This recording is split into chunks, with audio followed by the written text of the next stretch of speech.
A group of survivors linked to convicted sex offender Jeffrey Epstein has now filed a class action lawsuit against the United States Department of Justice and Google, accusing both of exposing private personal information through the public release of Epstein-related files.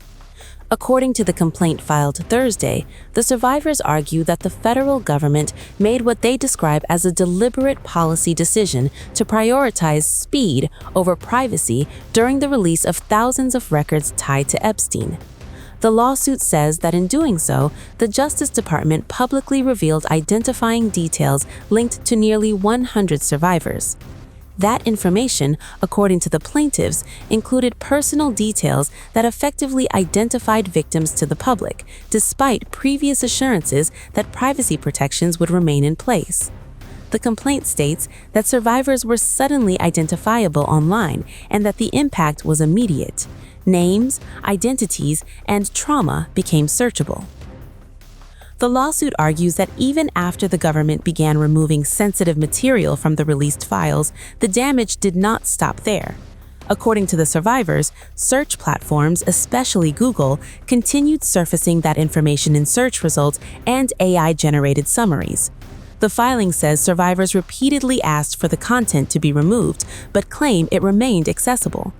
As a result, plaintiffs say many of them are now facing renewed harassment.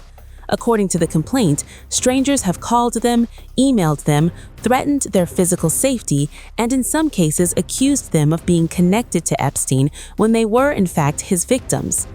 The lawsuit argues that Google has the technological tools to suppress or remove highly sensitive personal information when legal concerns are raised. But in this case, survivors allege that those tools were not used effectively.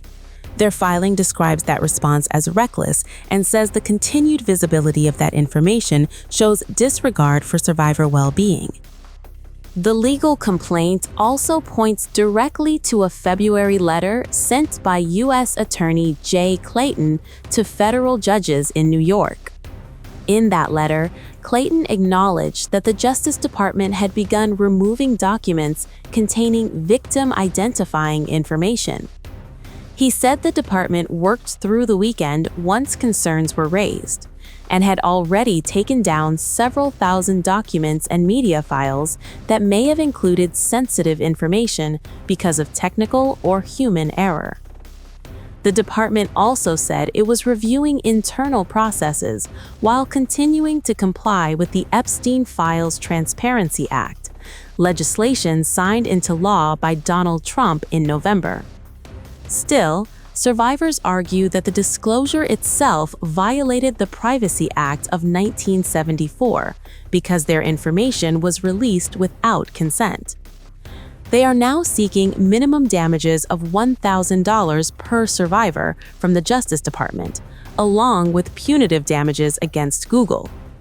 They also want a court order requiring Google to permanently remove all survivor-identifying information still appearing online.